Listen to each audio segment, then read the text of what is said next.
इसमें शायद बच्चे भी कम होंगे ना, ऑप्शनल सब्जेक्ट है ये। हाँ जी सर, ऑप्शनल है एसएसटी इसमें। 20 बच्चे हैं वैसे एसएसटी में। Okay okay. हाँ जी। चलिए प्लीज स्टार्ट सर। हो गया। Thank you sir, thank you sir. So good morning learners. आज हम पेडागोजी ऑफ सोशल साइंसेज का अपना एक टॉपिक पढ़ेंगे, that is assessment and evaluation. पहले ब्लॉक में से ये मैं करवाने जा रहा हूं आपको। मैं प्रेजेंट करने जा रहा हूं।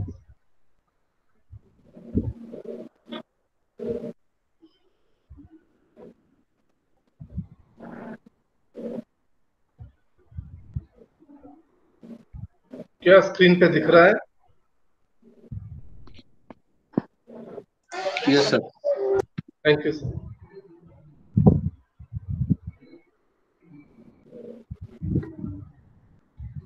सो ये मैंने इग्नू के नोट्स भी खोले हैं अभी आपके साथ। This is unit 5 of first block, assessment and evaluation in social sciences. सबसे पहले मैं असेसमेंट एंड इवैल्यूएशन के मीनिंग पे फोकस करूंगा। देखिए, इवैल्यूएशन एक बहुत ब्रॉडर टर्म है। आपने टेस्ट सुना होगा, test word, examination, assessment and evaluation. ये मैंने एक ऑर्डर में बोला है। सबसे छोटा टेस्ट, जैसे हम क्लास में कोई टेस्ट लेते हैं, वो एक एक छोटे टॉपिक का होता है, एक चैप्टर का हो सकता है या 2 चैप्टर्स का हो सकता है। जैसे हमारे स्कूलों में फॉर्मेटिव असेसमेंट्स होती हैं और टेस्टिंग होती है। हम हर महीने महीने बच्चों का साइकिल टेस्ट लेते हैं, वो चीज टेस्ट हो गई। देन एग्जामिनेशन, जिसको हम सबमिटिव एग्जामिनेशंस बोलते हैं, सबमिटिव इवैल्यूएशन बोलते हैं, जो लास्ट में ली जाती है, साल में बीच में या साल के आखिरी में। ये उससे बड़ा हो गया। Then assessment. असेसमेंट का यहाँ मायने है कि हम बहुत सारी और ट्रेड्स को भी असेस करें, जैसे एटीट्यूड, एबिलिटीज, इनके को स्कोलास्टिक एरियाज को भी करें। स्कोलास्टिक को तो करें ही, को स्कोलास्टिक को भी करें। यहाँ पर मैं दूसरे शब्दों का इस्तेमाल भी करता हूँ। को स्कोलास्टिक का मतलब नॉन एकेडमिक। सो इवैल्यूएशन उससे भी बड़ा। Evaluation includes everything. Evaluation is total of academic evaluation as well as non-academic evaluation. It includes testing, it includes examination, it includes assessment, everything.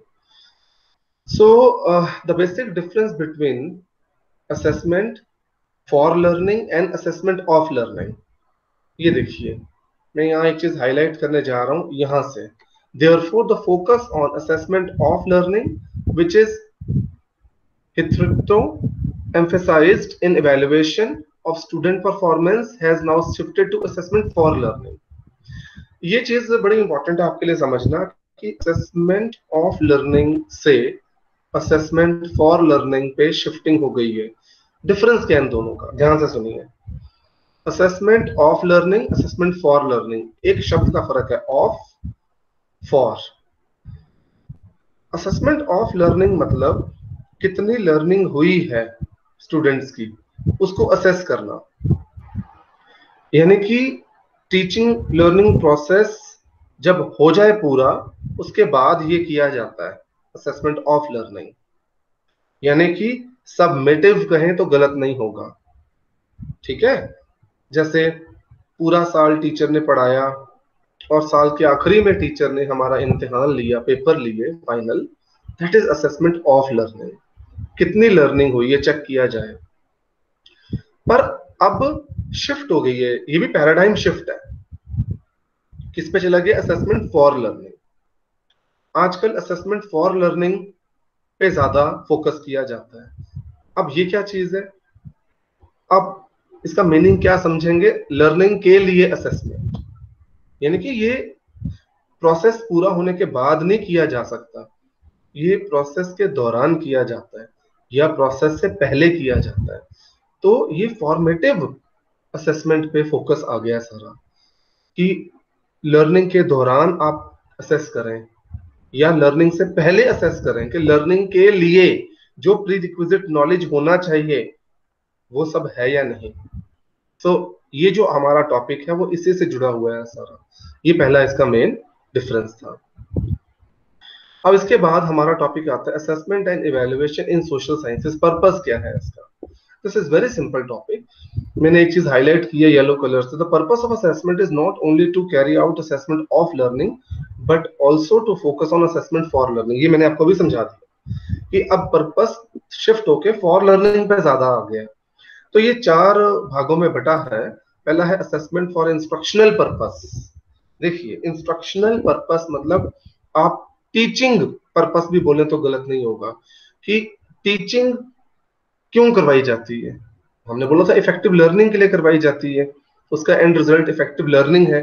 तो उसकी असेसमेंट कि क्या वो सब कुछ बिल्कुल कायम है जो एक अच्छी टीचिंग के लिए होना चाहिए या एक अच्छी लर्निंग के लिए होना चाहिए। So first point is confined to that particular topic. इसमें लिखा गया है कि इसको कैसे करवाया जा सकता है। हम इंस्ट्रक्शंस को यानी कि टीचिंग को असेस कैसे कर सकते हैं? Through debates and discussions, use of portfolios and carrying out reflections on various contemporary issues। बहुत अच्छा लिखा है इसमें ये।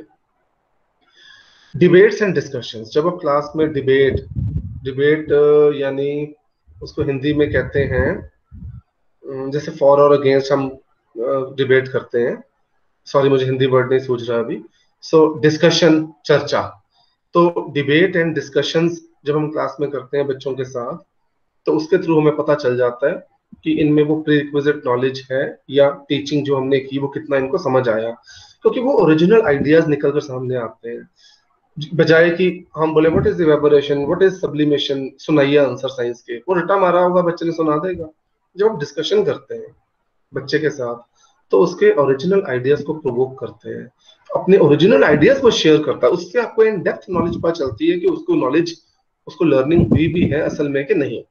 देन यूज ऑफ पोर्टफोलियोज, बहुत ही बेहतरीन ये तरीका है।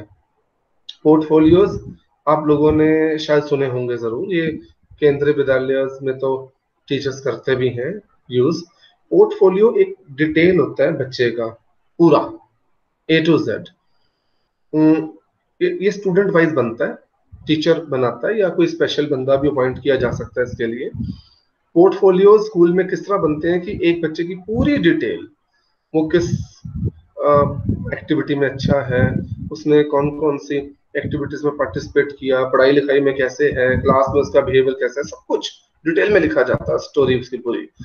And carrying out reflections on various contemporary issues. Again very simple, contemporary issues, आजकल के नए जमानों के कितने प्रॉब्लम्स है, इश्यूज है, उसके ऊपर डिस्कशन की जाए, तो रिफ्लेक्शन लिया जाए उनसे, रिफ्लेक्ट अपॉन वही चीज जो हमने पढ़ाया था, कितना नॉलेज है उनको। Then all this activities constitute assessment for instructional purpose. इससे हमारा जो इंस्ट्रक्शनल पर्पस की असेसमेंट है वो पूरी होती है, ठीक है, उसकी तैयारी कह लीजिए। And second is assessment and evaluation for certification. ये दो इसके मेन पहलू हैं। पहला है हमने पढ़ा असेसमेंट फॉर इंस्ट्रक्शनल पर्पस और दूसरा है assessment and evaluation for certification, certify करना। अब हमने बच्चों को प्रमोट भी करना होता है, हमने बच्चों को अगली क्लास में भी भेजना है, चढ़ाना है, पास करना है, वो उस चीज के लिए भी तो असेसमेंट इवैल्यूएशन की जरूरत है। पहला पहलू तो हमने पढ़ लिया कि उनकी नॉलेज कितनी हुई, तैयारी कितनी है, प्रीरिक्विजिट नॉलेज कितनी, वो सब हो गया। अब सर्टिफिकेट यानी सबमिटिव पार्ट पे आ जाइए। किसको डिटेन करना है, मतलब किसको फेल करना है, एक तरीका पूरा बनाया जाता है ना स्टैंडर्ड वे कि इतने परसेंट से ऊपर नहीं आया तो वो फेल होगा, इसी क्लास में रहेगा। तो वो असेसमेंट इवैल्यूएशन में सर्टिफिकेशन का भी पूरा जोर दिया गया है, यानी कि इसका एक ये भी पर्पस है, हम पर्पस पढ़ रहे हैं कि असेसमेंट इवैल्यूएशन इसलिए भी जरूरी है ताकि हम उनको सर्टिफाई कर सकें, अगली क्लास में प्रमोट कर सकें। Then forms of assessment and evaluation. So 4 भागों में बटा है ये। 4 तरह की असेसमेंट होती है: placement assessment, formative assessment, diagnostic assessment and submissive assessment. हाँ जी, इसके लिए एक डायग्राम है, मैं सीधा वही समझाऊंगा। ये रहा, बहुत बढ़िया, आपको स्क्रीन पे दिख रहा होगा। ये एक टेबल है जिसमें बहुत उम्दा तरीके से इन्होंने सारी बात कह दी। ये नीचे से ऊपर शुरू हो रहा है, आप देख रहे हैं, हाँ एरो नीचे से ऊपर जा रहे हैं। हम सबसे नीचे वाला पहले पढ़ते हैं, बिफोर इंस्ट्रक्शनल प्रोसेस। मैं आपको फिर से बता दूं, इंस्ट्रक्शनल प्रोसेस मतलब टीचिंग प्रोसेस। हम आपको पहले भी बता चुके हैं, इंस्ट्रक्शन का मतलब टीचिंग होता है। तो बिफोर इंस्ट्रक्शनल प्रोसेस यानी कि टीचिंग से पहले, उस प्रोसेस से पहले वो placement evaluation, to know entry behaviour. Placement evaluation मतलब एंट्री बिहेवियर देखना, हमें बच्चों की प्लेसमेंट यानी कि वो कितना नॉलेज उनमें ऑलरेडी है। एंट्री बिहेवियर का मतलब ये होता है कि जब आप उस प्रोसेस में एंटर करने जा रहे हो एज अ स्टूडेंट, तो टीचर की ये ड्यूटी है कि आपकी नॉलेज को पहले परखे, प्री रिक्विजिट नॉलेज को पहले परखे कि आप में ऑलरेडी कितना उस चीज के बारे में पता है। कई बार ऐसा होता है कोई नई नॉलेज देने से पहले पुरानी नॉलेज का होना जरूरी भी होता है, इंटरकनेक्टेड होती है, तो वो आपको पता है, नहीं तो पुराना वाला पहले रिवाइज कराए फिर आगे चले। This is placement evaluation. हम इवैल्यूएट करते हैं to place, to position the child, and then इससे ऊपर चलते हैं ड्यूरिंग इंस्ट्रक्शनल प्रोसेस। जब टीचिंग प्रोसेस चल रहा है, ठीक है, उस दौरान ये दो तरह की इवैल्यूएशंस या असेसमेंट्स काम कर रही होती हैं, डायग्नोस्टिक एंड फॉर्मेटिव। डायग्नोस्टिक का क्या मतलब है? आप देखिए, डायग्नोज करना, डॉक्टर्स जैसे हमारी बीमारी को डायग्नोज करता है, ठीक है, टेस्ट ले कराता है ना, हमारा ब्लड टेस्ट कराता है या फिर कोई एक्सरे कराता है और फिर डायग्नोज होती है बीमारी। यहाँ पर भी यही चीज है कि हमें बच्चों पढ़ाते वक्त ड्यूरिंग टीचिंग प्रोसेस हमें अपने स्टूडेंट्स का कॉन्टिन्यूअस असेसमेंट करना होता है डायग्नोस्टिक वे में। ये देखते रहना होता है सवाल पूछ पूछ के या कुछ करवा कर एक्सरसाइज कि इनको समझ आ रहा है कि नहीं। तो उससे हमें उनकी लर्निंग डिफिकल्टीज को सॉल्व करना होता है। नीचे पर्पस लिखा है ब्रैकेट में, टू सॉल्व लर्निंग डिफिकल्टीज। और एक होता है फॉर्मेटिव इवैल्यूएशन। फॉर्मेटिव भी होता है ड्यूरिंग द प्रोसेस, ठीक है। इसमें आप टेस्ट लेते हैं to know mastery in content. आप देखते हैं कि उनको पूरा समझ आ गया या नहीं आया। देखिए फर्क है डायग्नोस्टिक और फॉर्मेटिव में। डायग्नोस्टिक में तो आप ये जांचते हैं कि जो मैं पढ़ाया समझ आ रहा है, तब मैं आगे आगे चलूं। आप डायग्नोज करते जाते हैं कहाँ नहीं समझ आ रहा, जहां से नहीं समझ आ रहा वो स्टेप दोबारा समझाऊं। और फॉर्मेटिव क्या है कि अब आप टेस्ट लेते हैं उसका, आपने करा दी पढ़ाई, उसके बाद आप टेस्ट लेते हैं, जैसे क्लास टेस्ट होते थे हमारे, ठीक है, छोटे छोटे 10 नंबर के, 5 नंबर के, तो मास्टरी नॉलेज देखने के लिए। Then last is after instructional process. जब टीचिंग खत्म हो गई उसके बाद क्या करना है, यानी कि लास्ट में बिल्कुल फाइनल इम्तिहान की बात आ गई, सबमेटिव इवैल्यूएशन। सबमेटिव इकट्ठी, तो टू सर्टिफाई द लर्नर्स, साफ लिखा हुआ लर्नर्स को सर्टिफिकेट देना या प्रमोट करने के लिए। तो these are 4 different types of assessment and their functions. अब पढ़ेंगे आपको इजीली समझ आ जाएगा, इतना ज्यादा डिटेल में जाने की अभी हमें जरूरत कोई महसूस नहीं हो रही है यहाँ पर। Very beautiful activities are given here. आप पढ़िएगा इन नोट्स को, थोड़ा टाइम लगाइए इस पे बहुत अच्छे से। आप फिर अगर पेपर में सवाल आता है तो ये एक्टिविटी डिट्टो कॉपी पेस्ट नहीं करनी है, ये मैं आपको समझा दूं। ये एक्टिविटीज बहुत उम्दा दी हुई, मैंने सारी पढ़ी। आप पढ़ते पढ़ते आपको लगेगा हाँ ये तो मेरे साथ भी हुआ था जब मैं स्टूडेंट था, या ऐसा जब मैं टीचर हूं तो होता है। फिर आप अपनी एक्टिविटी बयान करिएगा इम्तिहान में, बिल्कुल रिसेंट कोई। Okay, so this is further topic, assessment of scholastic and co-scholastic abilities। मैं सीधा मेन टॉपिक पे ले जाना चाहता हूँ, मैं टूल्स एंड टेक्निक्स कराना चाहता हूँ आज आपको, मेनली जो हमारा टॉपिक है असेसमेंट ऑफ स्कॉलास्टिक एंड को-स्कॉलास्टिक। देखिए ये स्कॉलास्टिक एंड को-स्कॉलास्टिक जो शब्द हैं इन्होंने सीसीई में से लिए हैं। सीबीएसई ने सीसीई इंट्रोड्यूस किया था 2009-8 के करीब, वो है कॉन्टिन्यूअस एंड कॉम्प्रिहेंसिव इवैल्यूएशन, ठीक है, आपको पता होगा। उसमें ये शब्दों का इस्तेमाल किया गया था, स्कॉलास्टिक एंड को-स्कॉलास्टिक एबिलिटीज। तो ये इन शब्दों का मतलब क्या होता है? स्कॉलास्टिक रिलेटेड टू एकेडमिक, पढ़ाई लिखाई वाला, and co scholastic related to non academic. Like मैंने शुरू में बताया था, आपकी एटीट्यूड, आपकी लाइफ स्किल्स देखनी है, आपका बिहेवियर देखना है, आपकी पंक्चुअलिटी देखनी है, मॉरल वैल्यूज देखनी है, वो सब कुछ को-स्कॉलास्टिक एरिया में आ जाएगा। स्कॉलास्टिक में आपकी पढ़ाई लिखाई देखनी है, मैथ, साइंस, हिंदी, पंजाबी कितना आया आपको, वगैरह वगैरह। तो इन 2 भागों में बांट के असेसमेंट हम आपको भी कराएंगे। सबसे पहले शुरू करते हैं स्कॉलास्टिक असेसमेंट। तो इसमें हम आपको ये सीधा पैराग्राफ मैंने मार्क किया इसके लिए, टूल्स के लिए। इसमें लिखा है सीबीएसई मैनुअल 2010। मैंने आपको बोला सीबीएसई ने ये 2008-9 में तो इंट्रोड्यूस किया था, तो 10 में जो मैनुअल आया इनका उसमें क्या था मैं पढ़ रहा हूँ, सुनिए।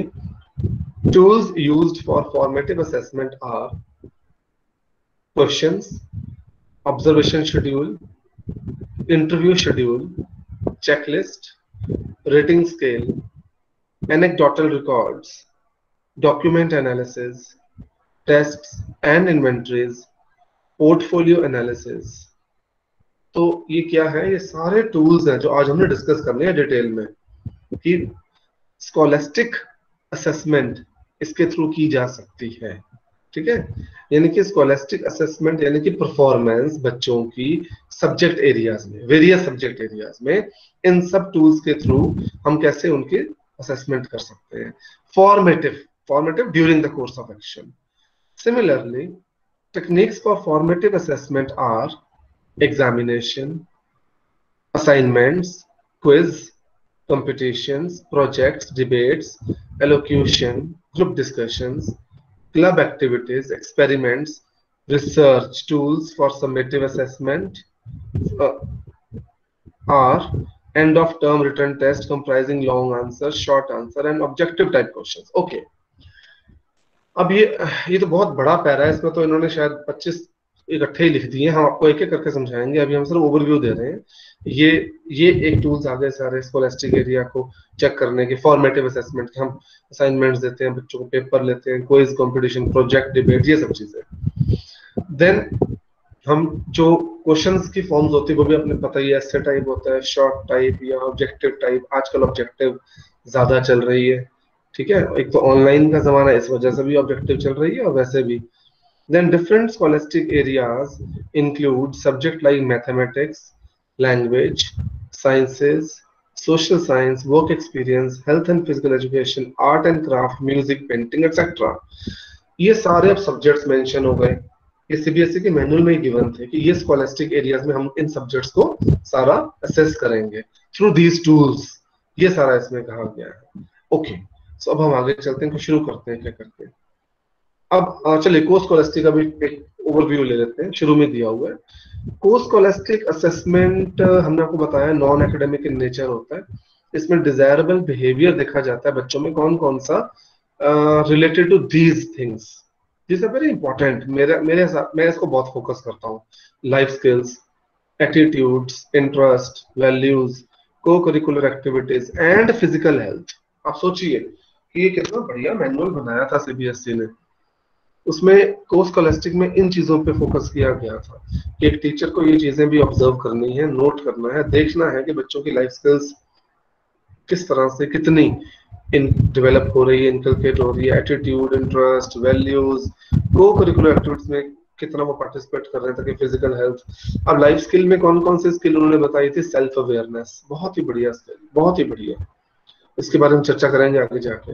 Then problem solving, decision making, critical thinking, creative thinking, interpersonal relations, effective communication, empathy, managing emotions, dealing with stress. देखिए ये 8-9 स्किल्स इन्होंने जो लिखी हैं बहुत कमाल की स्किल्स हैं। ये 9th 10th के बच्चों के लिए सोचा गया था कि ये सब स्किल्स उनमें देखी जाए, उनमें है या नहीं है, तो किस लेवल तक है, नहीं है तो उसको डेवलप करने की कोशिश की जाए, उनको इनकलकेट करने की कोशिश की जाए।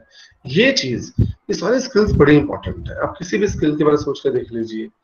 देन एटीट्यूड में आ गया था, attitude towards teachers, towards schoolmates, peers, school programmes, environment and value system. बच्चों का अगर एटीट्यूड देखने को बोला गया था तो इन सब के प्रति देखने को बोला गया था। टीचर के प्रति कैसा एटीट्यूड है, इन्वायरमेंट के प्रति, प्रोग्राम्स के प्रति, वैल्यू सिस्टम के प्रति, ये सब चीजें। ये सारा कोर्स स्कॉलेस्टिक एरिया। आपको इतना सुनने के बाद एक बात तो समझ आ गई होगी कि स्कॉलेस्टिक एरिया जहां इंपॉर्टेंट है, कोर्स स्कॉलेस्टिक एरिया भी बहुत इंपॉर्टेंट है। ये हमें समझ आता है इस देखने से, ये सब चीजें तो बड़ी काम की चीजें हैं। अब हमारा आज का टॉपिक है इनको असेस कैसे करना है, इनको इवेलुएट कैसे करना है। ठीक है, तो ये आ गया, देखिए असेसमेंट स्ट्रेटजीज इन सोशल साइंसेज। यहां से हमारा टॉपिक मेन अब शुरू होता है। अभी तक तो सारे इंट्रोडक्शन टाइप ही चल रहा था। सो सोशल साइंसेज में असेसमेंट की स्ट्रेटजीज कौन कौन सी है? सबसे पहली है सीसीई, जिसकी बात अभी मैं कर रहा था, कॉन्टिन्यूस एंड कॉम्प्रिहेंसिव इवैल्यूएशन। इसको इस तरह से क्यों बोला जाता है, कॉन्टिन्यूस क्यों बोला जाता है? क्योंकि ये रेगुलर प्रोसेस होता है और होना भी चाहिए। क्योंकि अगर मैं कहूँ लाइफ स्किल देखना है या मुझे बच्चों का इंटरेस्ट देखना है, एटीट्यूड देखना है, तो वो 2 4 6 दिन देखने से समझ में नहीं आता है। उसके लिए हमें कॉन्टिन्यूअस ही उनको ऑब्जर्व करना पड़ता है, कॉन्टिन्यूअस ही हमें उसका एक स्टडी करना पड़ता है। और अगर मैं कहूँ कि फॉर्मेटिव असेसमेंट की मैं बात करूँ, तो फॉर्मेटिव असेसमेंट जो रेगुलर क्लास टेस्ट वगैरह होते हैं वो भी तो कॉन्टिन्यूअस होते हैं। आपने देखा होगा कई स्कूलों में एवरी मंडे होते हैं, एवरी मंडे एक टेस्ट होता है, इसको साइकिल टेस्ट का नाम देते हैं वो। नहीं तो हर महीने तो पक्का उनका यूनिट टेस्ट आता ही आता है ना। तो वो कॉन्टिन्यूस ही होता है। हमें ये क्यों कॉन्टिन्यूस पे इतना फोकस कर रहा हूँ, क्योंकि तब ये माना जाता है कि लगातार टेस्ट करते रहो, ताकि अर्ली स्टेज पे ही आपको प्रॉब्लम पता चल जाए। अगर ऐसा ना करें, मैं अपनी बात करता हूँ, जब मैं स्कूल में था, 7th 8th की बात करता हूँ, 80s की, तो क्या था, हमारे बिल्कुल भी unit test, cycle test, class test इस तरह नहीं होते थे। टीचर को अपनी मर्जी से कभी कोई टेस्ट लेना होता था, क्लास में ले लेता था, नहीं तो नहीं।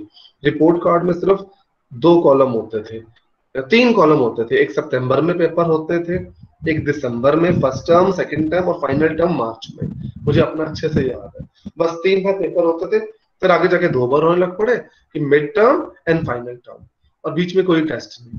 तो फिर वो क्या होता है, जैसे मान लो 6 महीने बाद मिड टर्म हुई, पता चला कि मैं तो जी एसएसटी में फेल हो गया, तो आधा टाइम बीत चुका होता है। कॉन्टिन्यूअस से क्या फर्क पड़ता है, लगातार हो रहा है एवरी मंडे या जैसे भी शेड्यूल है, तो आपको अर्ली स्टेज पे पता चल जाता है कि उसको आ रहा है या नहीं आ रहा है। So that's why continuous is very important. And comprehensive evaluation means, comprehensive का मतलब ब्रॉड बेस्ड होता है, मतलब जिसमें बहुत ज्यादा चीजें कवर की जाए, काफी ट्रेड्स को कवर किया जाए, तो वो कॉम्प्रिहेंसिव है। तो अभी हमने ऊपर आपके लिए भी 36 आइटम्स पढ़ी थी, उससे पता चल ही रहा है कि वो कॉम्प्रिहेंसिव ही है। अब इसमें इन्होंने कुछ टूल्स बताए हैं, questionnaire, scales, checklist, schedule, debate, discussion, field visit, anecdotes, narrations और narratives, story telling, writing of reflective diaries and use of portfolios. देखिए ये सारे अभी आगे जाके मैं डिस्कस करता हूँ आपके साथ। इन सब के बारे आपको काफी को पता होगा, काफी को नहीं, जिस चीज के बारे में नहीं पता होगा हम डिस्कस करेंगे आगे जाके। ये हमें सीसीई ने सब टूल्स एंड टेक्निक्स दिया था कि हम कैसे असेसमेंट कर सकते हैं, ठीक है। फर्दर है टर्म एंड एग्जामिनेशन, दूसरा इनका आ जाता है असेसमेंट कैसे लेनी है जी, टर्म एंड एग्जामिनेशन। जैसे आपकी भी अभी जून में टर्म एंड एग्जामिनेशन होनी थी, जो थोड़े दिनों के लिए पोस्टपोन कर दी गई है, इन्हें सबमिटिव इवैल्यूएशन, ठीक है। उससे कॉन्टिन्यूस तो चलेगा चलेगा, कॉम्प्रिहेंसिव तो हो ही रहा है, साथ ही साथ टर्म है, लास्ट में पेपर फाइनल तो लेने ही लेने हैं।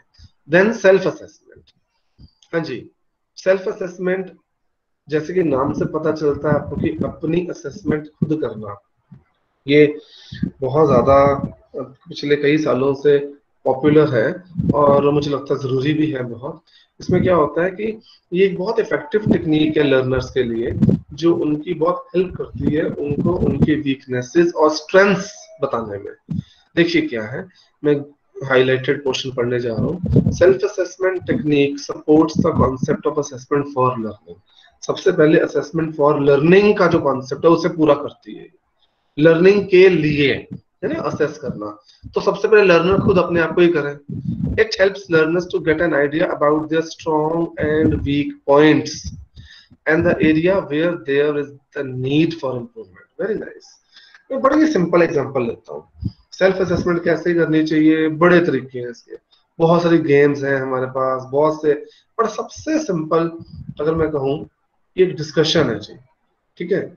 हमने क्लास में, मेरे पास 50 बच्चे हैं, मैंने 5 ग्रुप सुना दिया 10-10 बच्चों के। सबसे सरल तरीका जो 25-30 सालों से तो मैं सुन रहा हूँ, काफी टीचर्स यूज करते हैं। अब थोड़ा सोच के देखना इस बारे, बना दिए 10-10 के ग्रुप्स। अब आप एक ग्रुप को सिर्फ ऑब्जर्व कर देखिए, 2-3 बच्चे होंगे जो बहुत एक्टिवली डिस्कशन कर रहे होंगे, बाकी सारे कुछ बहुत कम बोल रहे होंगे, कुछ तो बिल्कुल चुप होंगे। हर ग्रुप में ऐसे बच्चे मिलेंगे आपको। अब पूरी क्लास में तो चुनना मुश्किल हो जाता है ऐसे बच्चों को, 5 भागों में बांट कर हमें बच्चे जल्दी दिख जाते हैं जो बिल्कुल पार्टिसिपेट नहीं करते।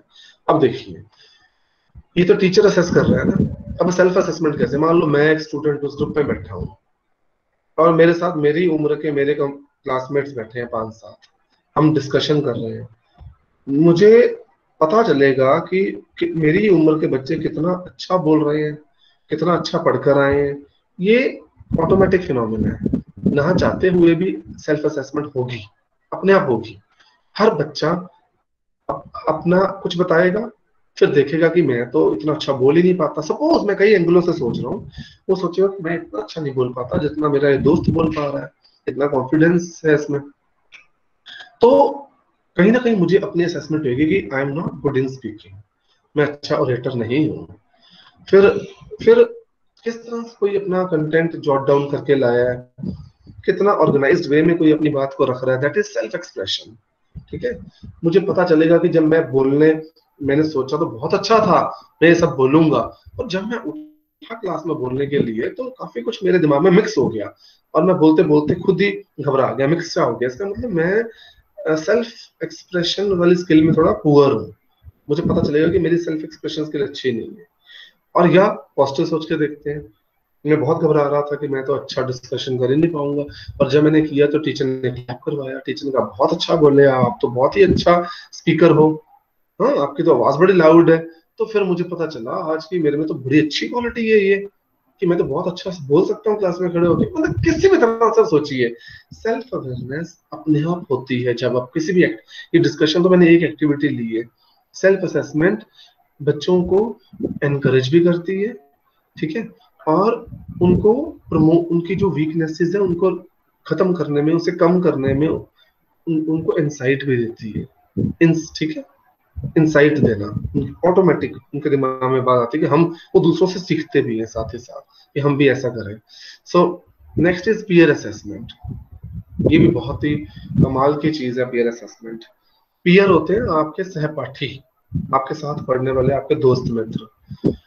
अब ऐसा कहा गया है इसमें कि जितना अच्छा असेसमेंट आपका पीयर कर सकता है ना आपकी, उतना अच्छा असेसमेंट आपका टीचर नहीं कर सकता है। दिस इज एब्सोल्युटली ट्रू, क्योंकि वो आपकी उम्र का होता है, वो आपके लेवल पे बहुत जल्दी, मतलब होता ही आपके लेवल पे है, ये जल्दी पहुंच जाता है, उसको आपकी सारी प्रॉब्लम जल्दी समझ आती है, और वो आपको बहुत अच्छे से जानता है। तो पीयर असेसमेंट काफी स्कूल्स या फॉरेन में तो बहुत सारी यूनिवर्सिटीज स्पेशल सेशंस ऐसे रखवाते हैं। इसमें क्या होता है कि learners like to live and interact with peers. हम लर्नर्स को उनके पीयर्स के साथ इंटरेक्ट करने देते हैं पहले तो। फिर एक एक पूरा शीट, असेसमेंट शीट तैयार की जाती है, जो कि उन सब पीयर्स को पकड़ा दी जाती है कि एक दूसरे की असेसमेंट करो।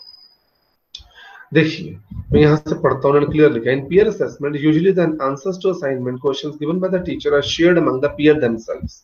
ठीक है, उनको दे दिया जाता है। The peers read the answers of one another and provide observations और कमेंट्स फॉर फर्दर इंप्रूवमेंट। तो वो एक दूसरे का वो आंसर पढ़ते हैं और चेक करते हैं और बताते हैं कि इसको और कैसे ठीक कर सकते थे आप। यानी कि पीयर आपस में ही एक दूसरे का काम भी चेक कर रहे हैं, एक दूसरे से सुन भी रहे हैं। ये वो चीज नहीं हुई जैसे कि हम कहेंगे तो याद कर इसको आंसर सुना, इस तरह से नहीं है। आपने एक असाइनमेंट दी थी और आपने उस असाइनमेंट को बोला पहले सॉल्व कर लो, फिर एक दूसरे पीयर्स को चेक कराओ। समझ गए? एक तो ये ठीक हो गई बात। दूसरा, हमने कहा पीयर्स आपस में डिस्कशन करें, दो दो चार चार के ग्रुप में दो दो बैठे, कोई बात नहीं, डिस्कशन करें और फिर आप एक दूसरे का फीडबैक दीजिए। तो पीयर जो है वो एक ट्रू फीडबैक देने का सबसे अच्छा सोर्स है। और जो कंस्ट्रक्टिविस्ट अप्रोच है ना आपकी लेसन प्लान की, जो मैंने आपको बोला था, आपको शायद मैथमेटिक्स वाले टीचर ने भी पढ़ाई है, उसमें पीयर असेसमेंट टेक्निक्स को सबसे ज्यादा यूज किया गया है। अच्छा आप तो सॉरी एसएसटी के हैं, आपने मैथमेटिक्स में नहीं पढ़ी। कंस्ट्रक्टिविस्ट अप्रोच आप पढ़ेंगे अभी आगे जाकर, उसमें सबसे ज्यादा फोकस पीयर असेसमेंट टेक्निक्स को किया गया है कि इससे अच्छी असेसमेंट नहीं हो सकती। अगला है ग्रुप असेसमेंट। ग्रुप असेसमेंट में क्या है कि आप पूरे ग्रुप में जैसे डिबेट या डिस्कशन, सेमिनार प्रेजेंटेशन करवाते हो और फिर उसके रिफ्लेक्शंस को आप सामने लेकर आते हो सबके। तो उसमें पूरे ग्रुप की असेसमेंट आप इकट्ठा करते हो, तो उसमें सोशल स्किल्स सामने नजर आने शुरू हो जाती हैं। बहुत सारी और भी चीजें हैं जो साथ साथ हम इसमें असेस कर पाते हैं, जैसे मैंने अभी सोशल स्किल का नाम दिया। जब आप ग्रुप डिस्कशन करवा रहे हो तो आपको पता चलेगा कितने बच्चे अच्छे से मन से डिस्कस कर रहे हैं, अपने ग्रुप को अपना मान के उसको फर्स्ट लाना चाहते हैं। जैसे मान लो कंपटीशन करा दिया, 4 प्रोजेक्ट दे दिए 4 ग्रुप्स को, तो कितना उनमें ग्रुप एफर्ट है, यानी कि कितना उनमें बिलोंगिंगनेस है या रिस्पॉन्सिबिलिटी का फीलिंग है कि ये हमारा ग्रुप है, हमने इसको फर्स्ट लेकर आना है। कितने वो सोशल है, सोशल स्किल ग्रुप्स में से निकल कर आती है। तो इसमें ये कहा गया है कि ग्रुप असेसमेंट में भी आप बच्चा एक दूसरे से बड़ा कुछ सीखता है, और टीचर भी आसानी से और बहुत बढ़िया तरीके से ग्रुप में जब काम कराता है तो काफी कुछ वो थ्रू ऑब्जर्वेशन वहां से असेस कर पाता है बच्चों के बारे में। और बच्चे एक दूसरे से सीखते भी बहुत जल्दी और अच्छा सीखते हैं। This is also true. Next is portfolio assessment. देखिए, पोर्टफोलियो जैसे कि मैंने आपको बताया, ये एक पूरा डिटेल होता है बच्चे का। एक स्टूडेंट की अगर आप पूरी डिटेल बना लें, जब से वो स्कूल में एंटर हुआ था, किस क्लास में, उसके मार्क्स उस क्लास से शुरू हो जाए, एकेडमिक भी लिखते जाएं, नॉन एकेडमिक भी सारा लिखते जाएं, तो उसने कौन कौन से स्पोर्ट्स में पार्टिसिपेट किया, कौन कौन सी एक्टिविटीज में किया, ठीक है, उसका जो कुछ भी हुआ, एक बच्चे की फुल डिटेल। तो देखिए इससे क्या फायदा होता है, 2-3 फायदे हैं। जब बच्चा जैसे सपोज पीटीएम ही होती है, पेरेंट्स टीचर मीटिंग, तो एक बहुत अच्छा प्रूफ की तरह, एविडेंस की तरह काम करता है पोर्टफोलियो। हालांकि मैं मानता हूँ इसको बनाना बहुत टाइम कंज्यूमिंग प्रोसेस है, और इसके लिए ऐसा मेरे को लगता है शायद कुछ स्कूल्स असिस्टेंट टीचर्स देते होंगे साथ में जरूर, I am not very sure, क्योंकि अगर मैं कहूँ एक ही टीचर पढ़ा भी ले, कॉपीज भी चेक कर ले, ये भी बना ले, तो शायद थोड़ा कठिन होगा। और इसलिए फिर असिस्टेंट एक क्लास में 2-2 टीचर्स अगर हो तो then it becomes easy. Then student portfolio is a collection of important contributions of the learner recorded in a very systematic manner. ठीक है, उसने जो भी कुछ अच्छा कंट्रीब्यूट किया वो स्कूल के लिए या अपने लिए या क्लास के लिए, उसको बहुत अच्छे तरीके से आप रिकॉर्ड करते हैं। The portfolio may be kept with the teacher or in the school for taking periodical or terminal decision about the learner. तो बच्चे के डिसीजंस उसके थ्रू करेक्ट लिए जा सकते हैं। ठीक है, एग्जांपल दी हुई उन्होंने। अब आ गया ओपन बुक एग्जामिनेशन। बहुत ही जरूरत है इसकी आजकल। आज से 3-4 साल पहले, शायद 5-6 साल हुए होंगे, हमारे सीबीएसई ने 9th क्लास में भी +1 में शुरू किया था, सॉरी, ओपन बुक एग्जामिनेशन। 2 या 3 साल चला, फिर बंद कर दिया। उस्मानिया यूनिवर्सिटी हैदराबाद पायनियर है इसकी, उसने शुरू करवाया था इसको। तो आप देख रहे हैं कि ओपन बुक एग्जामिनेशन का मतलब आजकल तो ये बहुत ज्यादा नीड में है। तो अगर आप इसका मतलब ये ना समझें कि बुक्स खोल के आप अपना पेपर दे रहे हैं, कुछ कुछ वैसा है पर बिल्कुल वैसा नहीं है। इसमें क्या होता है, 2 बातें हैं, या तो उनके अपने नोट्स होते हैं जो अलाउड होते हैं ओपन बुक एग्जामिनेशन में ले जाने, ये नहीं कि कोई भी बुक उठाकर ले जाओ, एक तो ये तरीका है। उसके अपने नोट्स आएंगे और बोला जाएगा इसी में से पेपर होगा, यही आप एक किताब से लेके जा सकते हैं, हर कोई किताब नहीं लेके जानी। और दूसरा है कि आप हर कोई किताब ले जाने दो। अब देखिए ओपन बुक एग्जामिनेशन, जैसे कि आजकल मैं क्यों बोल रहा हूँ ज्यादा जरूरत है, आजकल ऑनलाइन, अभी कोविड की वजह से सब कुछ ऑनलाइन चल रहा है, तो अगर हम कहें हमने पेपर भी लेने अपने स्टूडेंट्स के घर बैठे, चाहे यूनिवर्सिटी ऐसा डिसाइड करे, कोई भी करे, स्कूल करे, तो ओपन बुक एग्जामिनेशन ही है वो, चाहे जो मर्जी कह लें, आप जितना मर्जी चेक रख लें, बच्चा बुक साथ में खोल ही लेगा। This is very true. अब आप ओपन बुक एग्जामिनेशन के कॉन्सेप्ट के बेसिस पे ही अगर पेपर बनाए तो कामयाब हो जाएगा स्कीम। अब वो क्या होता है, देखिए ओपन बुक एग्जामिनेशन में पेपर इतना सिंपल सीधा नहीं बनाया जाता जैसे आपको नॉर्मली आता है। जैसे क्या आप उठाओ आंसर ढूंढो लिख दो, नो, उसमें बहुत हिडन होता है। अगर मैं आपको सिंपल से एग्जांपल देना चाहूं तो कुछ ऐसा, जैसा कभी कोई पेपर इंग्लिश में कॉम्प्रिहेंशन आता है हमें, या आईएलटीएस में जैसा आता है, या फिर किसी ने यूजीसी पुराना पेपर दिया हो, एक ऐसा कॉम्प्रिहेंशन आता है जिसके नीचे क्वेश्चंस होते हैं कुछ, और वो क्वेश्चंस सीधे सीधे नहीं मिल रहे होते उसमें से। आपको शायद मेरी बात अब इस तरह से समझ आ जाए जो मैं समझाना चाह रहा हूँ। ऐसा नहीं होता कि बस वो लाइन ढूंढी, इसके बारे ये कहा गया, चलो जी। आप एक बार पूरा पैरा पढ़ते हैं, 2 बार पढ़ते हैं, फिर आपको थोड़ा समझ आता है, फिर क्वेश्चन देखते हैं, क्वेश्चन बड़ा ही हिडन होता है। इस तरह होता है ओपन बुक। तो ओपन बुक एग्जामिनेशन बनाना अपने आप में बहुत चैलेंजिंग टास्क है, ताकि अगर बच्चे ने बहुत अच्छी रीडिंग दी है उस कंटेंट की तो वो कर पाएगा, नहीं तो नहीं कर पाएगा। तो इसमें मैंने हाईलाइट की है skills of analysing the questions. वही बात आ गई, जो भी क्वेश्चन आया है पेपर में उसको एनालाइज करने की स्किल ये डेवलप करता है, क्योंकि वो सीधा होता ही नहीं है।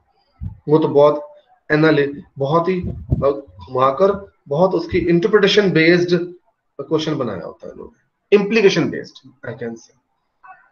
Then setting the answer, sorry getting the answers.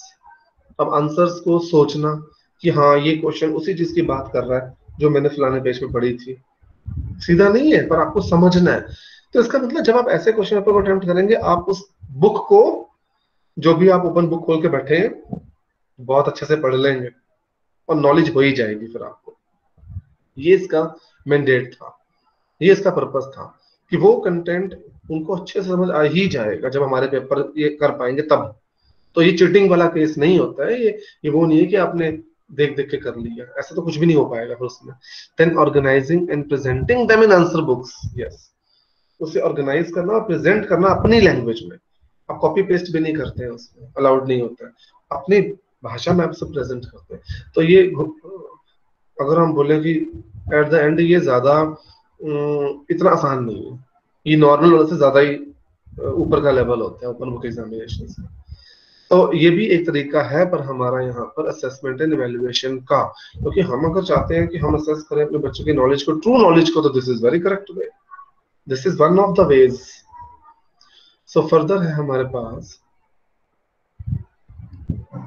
हाँ जी, अब इसके बाद ये अचीवमेंट टेस्ट आ जाता है। ये आज मैंने अभी नहीं करवाना, इससे पहले मैं एक बार वापस जाता हूँ, कुछ टेक्निक्स जो कवर नहीं हुई हैं उनके बारे में एक बार बात करना चाहूंगा। वो शायद किसी आगे पीछे चैप्टर में दे दी गई हैं, पर मैं यहाँ पर सारे डिस्कस करना चाहूंगा आपके साथ। बस एक मिनट रुकिए।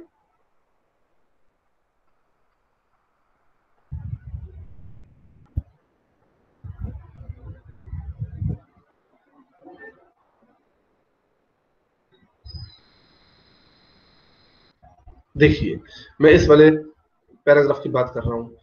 देखिए, इन्होंने शुरू में कहा था क्वेश्चंस, वो तो सबको पता ही है, सवाल पूछना तो हम आराम से जानते हैं।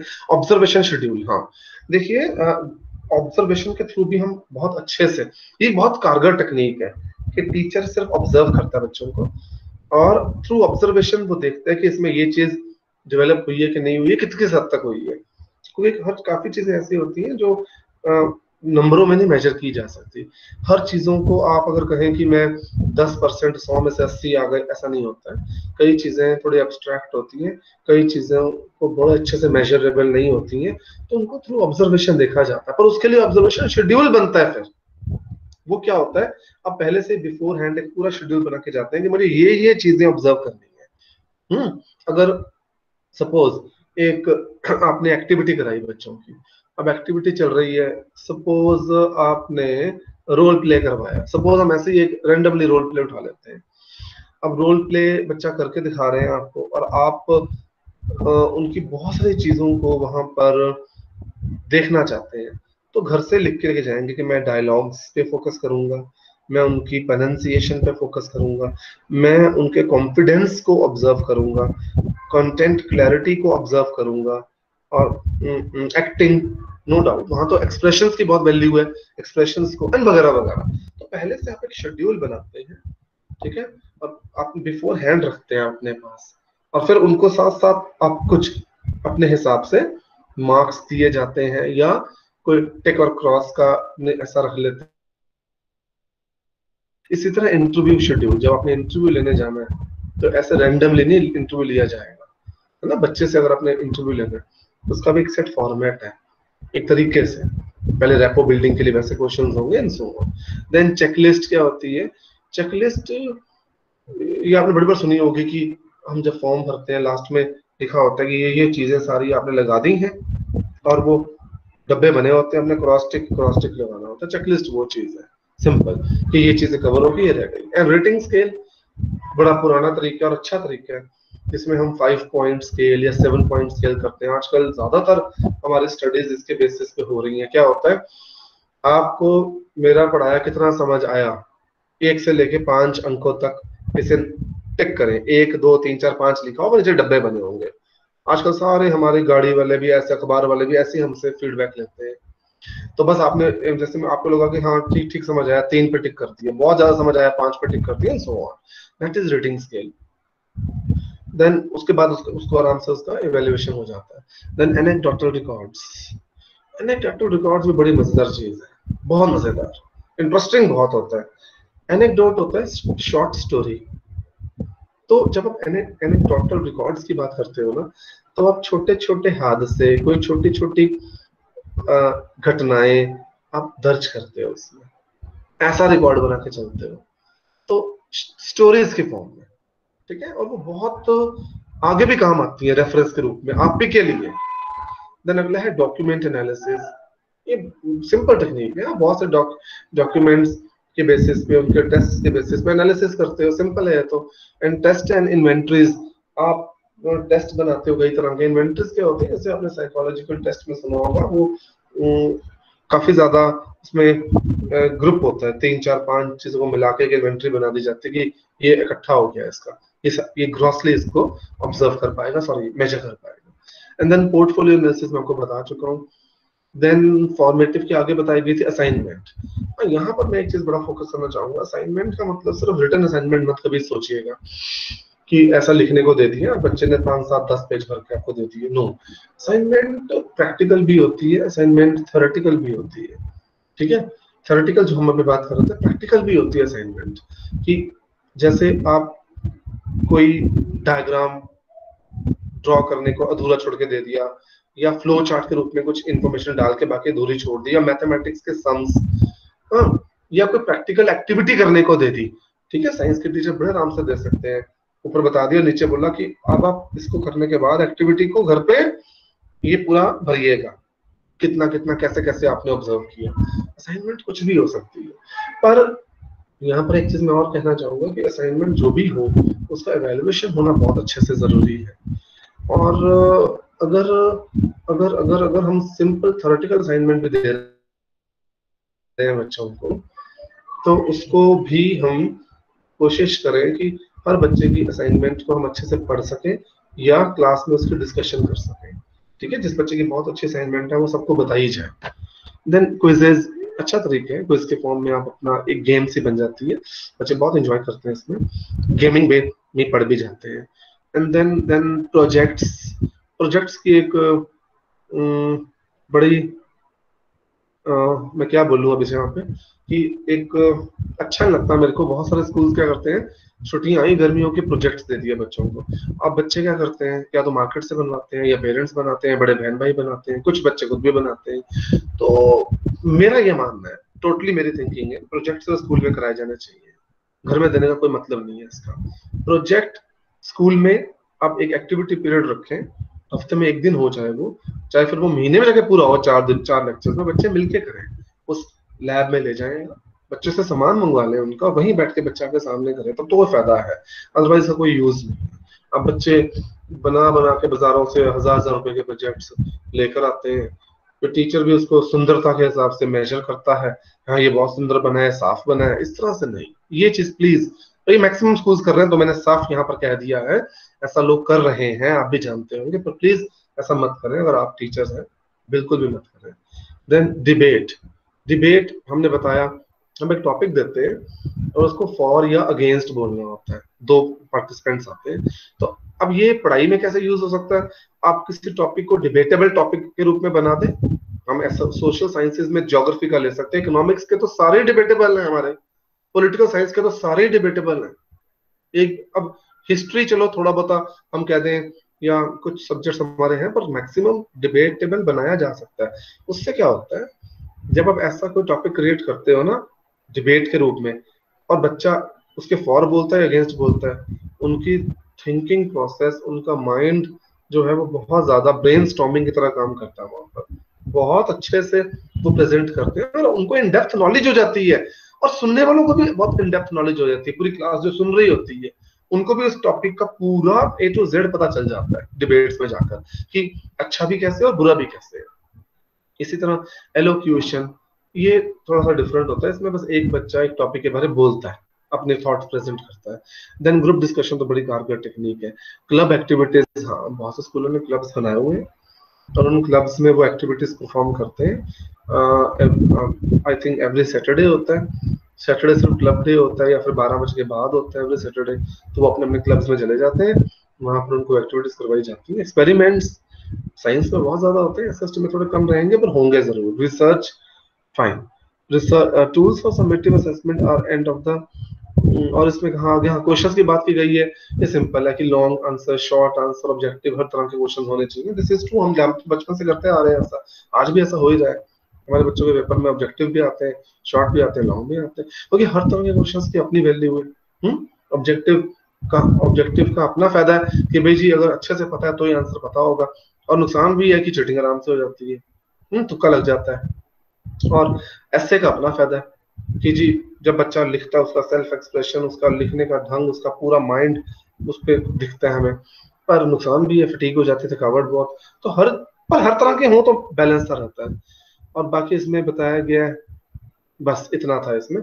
एक जगह और था, वहां पर भी देख लेता हूँ। 2 जगह पे ये टूल्स एंड सारे हमें दिए गए थे।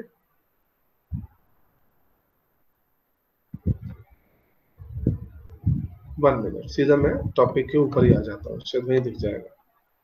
यस, सो एक बार देख लेते हैं कवर हो गया सारा कि नहीं हुआ। CCE term and portfolio open book सारा हो गया, ठीक है जी। अभी हमारा सारा कवर हो गया है। अब आप नाउ ओपन टू यू, अब आप बताइए। मैंने सिर्फ इसमें अभी अचीवमेंट टेस्ट छोड़ दिया क्योंकि उसको पूरा 1 घंटा और चाहिए, वो डिफरेंट टॉपिक है, बिल्कुल डिफरेंट। मैंने सारे टूल्स एंड टेक्निक्स असेसमेंट के आपके साथ डिस्कस कर लिए हैं, स्कॉलास्टिक भी, को स्कॉलास्टिक भी, सोशल साइंसेस के।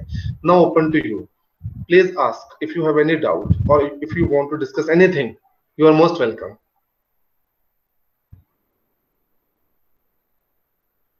अगर मेरी आवाज, हाँ जी। सर गुड मॉर्निंग, मैं दुष्यंत बोल रहा हूँ। हाँ जी, गुड मॉर्निंग दुष्यंत जी, बोलिए। सर मेरी एक रिक्वेस्ट है सर, थोड़ी सी। हाँ जी। हम टोटल 27 स्टूडेंट्स हैं सर इस बैच में। हाँ। उन 27 में से 20 students have opted Hindi medium and 7 students have opted English medium. हाँ ठीक है।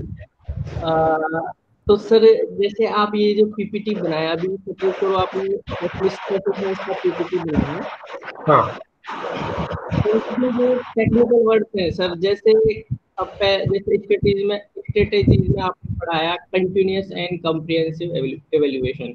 हाँ एक्चुअल में मुझे पास्ट एक्सपीरियंस है, इसलिए मुझे मालूम है कि इसको हिंदी में सतत एवं बृहद मूल्यांकन बोलते हैं। हाँ लेकिन सर कई जैसे ऐसे टर्म्स आ रहे जो मैं फर्स्ट टाइम सुना हूँ, जैसे एनेक्डोटल रिकॉर्ड। हाँ तो सर मेरी एक रिक्वेस्ट है कि क्या ये पीपीटीज बाइलिंगुअल नहीं हो सकती या हिंदी में नहीं हो सकती? देखिए दुष्यंत जी, अगर आपने ध्यान से सुना हो तो मैंने सारा हिंदी में समझाया है जरूर। मैंने कॉम्प्रिहेंसिव का मतलब हिंदी में बताया है और अभी भी मैं आपसे हिंदी में ही बात कर रहा हूँ।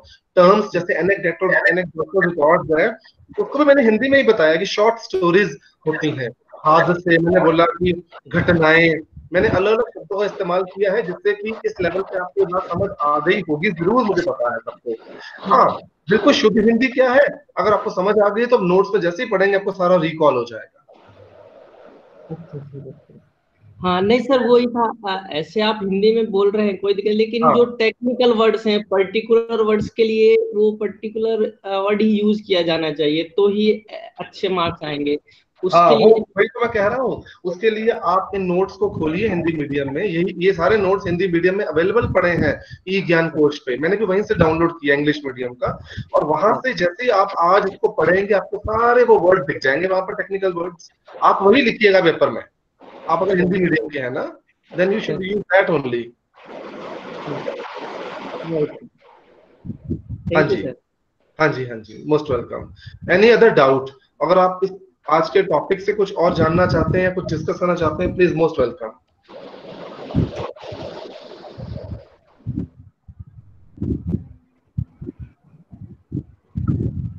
Okay, no doubt. So this is all about, हाँ जी,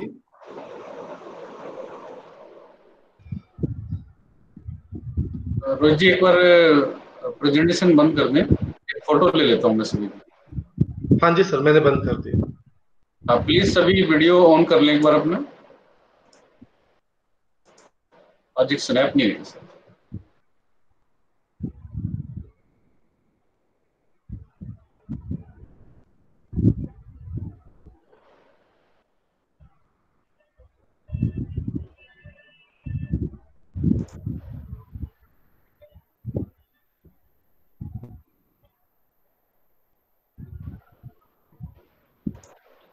थैंक यू रोहित जी।